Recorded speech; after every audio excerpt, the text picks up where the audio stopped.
Hello, today is Monday, November 17th. Welcome to episode 528 of Fault Lines, the National Security Institute's podcast that gets you quickly up to speed 3 times a week on the national security and foreign policy debates shaking up America. I'm NSI Advisory Board member Lester Munson. I'm joined today by Executive Director Jamil Jaffer, Senior Fellow Morgan Vigna, and fellow Jessica Jones. We're going to do something a little bit different. Jamil, would you like to say something? Soon to be senior. Soon to be senior fellow. Les, come on, just give it to her. Let's just give it to her. Done. Let's do a battlefield promotion. Jessica battlefield Jones, promotion. Senior Fellow. Outstanding. No more junior fellows on this podcast. No. All right, folks, we're going to, aside from the battlefield promotion, we're going to do something a little bit different. We're doing a movie review. The movie in question is A House of Dynamite, which is a 90-minute movie on, I believe it is Netflix, that portrays the story of a nuclear missile being launched at the United States. It does it in a very fun way. 3 different perspectives on the nuclear missile coming towards Chicago, my hometown. A little bit concerning. You gotta give people a spoiler alert. Would you like to say something else, Jamil? Lester, you should give them a spoiler alert because the Chicago thing takes a while to build up in the movie. You got to give people a spoiler alert. All right, let me get it out, dude. We're gonna talk about this movie, which portrays the way the U.S. government reacts to a nuclear missile being fired at the United States. We see it from 3 different perspectives. We see it from the perspective of the Navy captain overseeing the White House Situation Room. We see it from the perspective of the Deputy National Security Advisor. And then we see it from the perspective of the Secretary of Defense and the President of the United States. Now, we are going to have spoilers in this podcast. So if you're going to watch it and you don't want to know how it ends, turn off the podcast now. Because, but folks, if you do want to see Morgan Vigna looking like a Fox News host, you should tune into this podcast and go on YouTube and check out the video.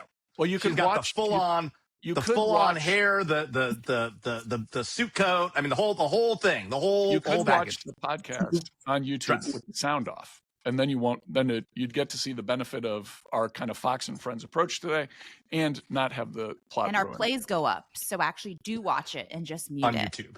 Do it.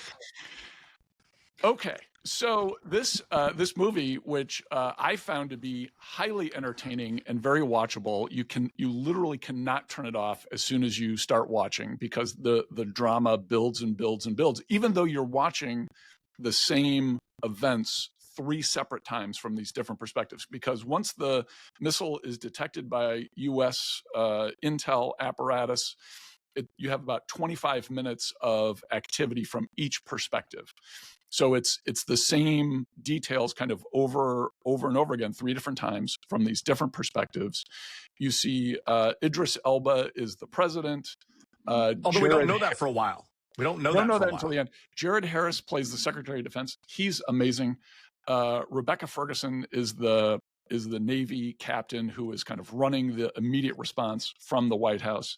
And then a guy named Gabriel Basso, who I'd never heard of before, plays the Deputy National Security Advisor, who's really put in the most interesting situation because no one knows who he is.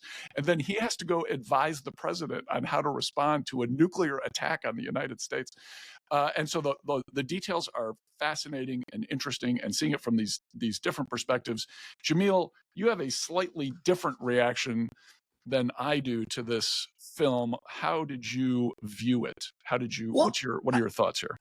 I mean, look, I usually like the sort of, see things from a different perspective type of movies, but this just felt long-winded. It felt like it was going on forever. And it was even though it was a fairly short movie, and at the end was ridiculous. I mean, the end was, again, I don't know if we're doing the spoilers about how it ended because, everyone's sort of waiting to get to the end and see if Chicago's gone or not.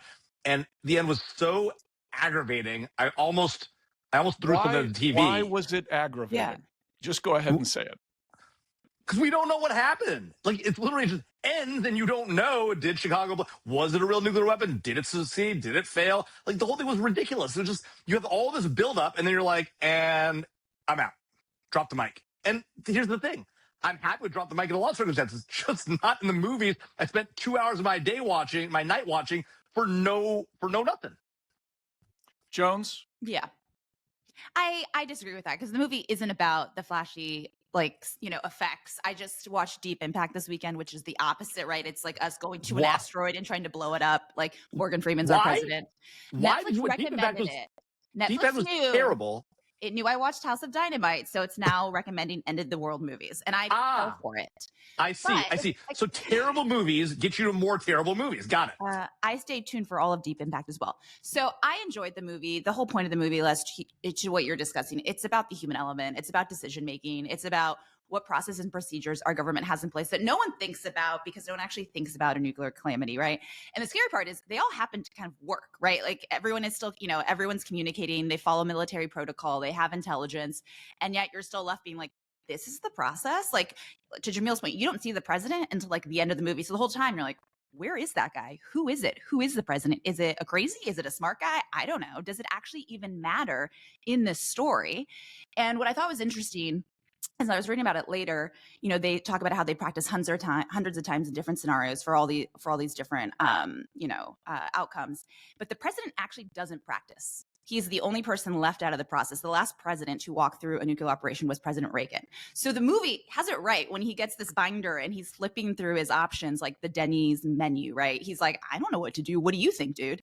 And you're left actually looking to his aide to help him because he's actually not prepared in that moment for this huge decision. So it doesn't really matter if Chicago, I love you, Chicago, and I've got 2 Chicago guys here on the podcast. It doesn't really matter what happens to Chicago because it's, that's what the movie's about. Morgan, you did not watch the movie, full candor to our listeners and viewers, because of your spiritual objections to watching videos, which we celebrate and support here on the Fault Lines podcast. So I'm going to ask you a slightly different question. Nuclear weapons have been in the news recently. What are your thoughts about some of those issues and perhaps how they might have been reflected in the plot, which you now understand a little bit about of this movie? Yeah, so I just want to clarify for our viewership here that I am not opposed to watching television. I just have a 5-year-old, and the last show I watched was Sesame Street. So let's be clear. Also, like I just don't watching movies that on national security often hit like too close to home, and I'm just kind of over it. So. Totally. Watching the interagency bureau churn gives me anxiety. I don't want to have to deal with it. Because it's real. It's ridiculous. Been there, done that. Don't want to do it again. And unsubscribe. Certainly not in my free time. So, but yeah, no, Les, you're right. No, last month, President Trump did announce that the United States would actually resume nuclear testing. This is following President Putin's, boast that Russia had successfully tested a Poseidon nuclear-powered torpedo. DPRK also regularly tests weapons. And during his trip to Asia, President Trump had apparently picked up that, all of these countries are doing nuclear testing. The United States is not. And that led Trump to wonder, should we restart nuclear testing? And look, I think on last week, Department of Energy Secretary Chris Wright and NSA leader Brandon Williams, they announced that they were going to plan to meet with the president when it came to discussing this decision and, frankly, dissuade him from testing. I don't think it is out of line to say that the United States actually does regularly test our nuclear weapons systems, but we don't test the warheads themselves. And so warhead testing hasn't been done since the 90s. Clinton said, nope, we're not going to do that anymore. So I would say that if we were going to resume nuclear testing, which would be done in Nevada, by the way, a swing state, important. That's important. But the funny thing is that's going to matter to President Trump. Like, there's no question that's part of the calculus. Matter in the next presidential election. So, if we're going to start resuming nuclear testing, I think there need to be several questions. Is there a national security imperative for it? Are there specific reasons apart from the fact that everyone else is doing it, so we should too? And so, personally, what I've seen reported is that, look, this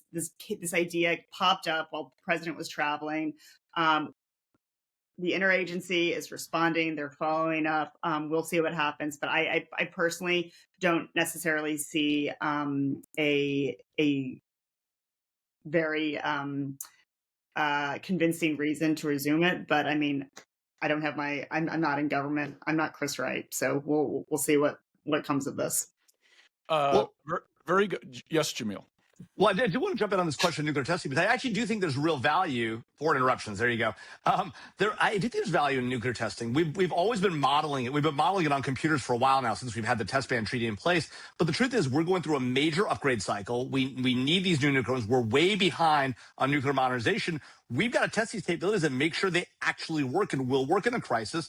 That's part of our deterrence calculus. So I think that actual physical nuclear testing is an important thing. We can do it underground. We can do it safely. We can do it in a way that doesn't spread any concerns about radioactivity, right?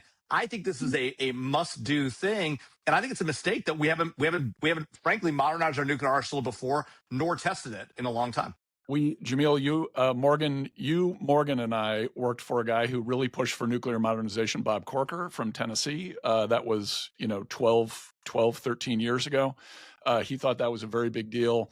It remains a very big deal. I would also point out that missile defense, spending on missile defense can be very valuable and can be a game changer. And if you want like a real pragmatic public policy lesson out of this, we should invest more in missile defense to ensure that we're able to shoot down the lone nuclear missile coming at the United States, because in the movie we fail to do so. Golden Dome. Just for the record, I left 10 years ago. I outlasted both of you. Just for the record. And Morgan, we celebrate you in so many ways today, really. And thank you for just being your this service. Bright, shining light for the rest of us in so many ways. All right, I want to make two other points about this movie. First of all, at the end, there's the president, Idris Elba, is having to decide what the nuclear response will be. And the kid and the person showing him the options, like this 28-year-old military officer who is clearly green as hell, and is giving him the options of how many people he can kill in how many different countries with the U.S. response. And the president's looking at him like, this is insane. How in the world am I supposed to make this decision? That's an amazing moment. But the most amazing moment for me is in the middle of the movie when the deputy national security advisor is late to work. Yeah. Fifth interruption. Okay. The spoiler, we already gave the real spoiler alert, but the best part of the movie is in the middle when the deputy national security advisor is going to work and he's late because he had to do a kid drop off, and he's on a conference call, and the conference call is about a nuclear weapon heading towards the United States.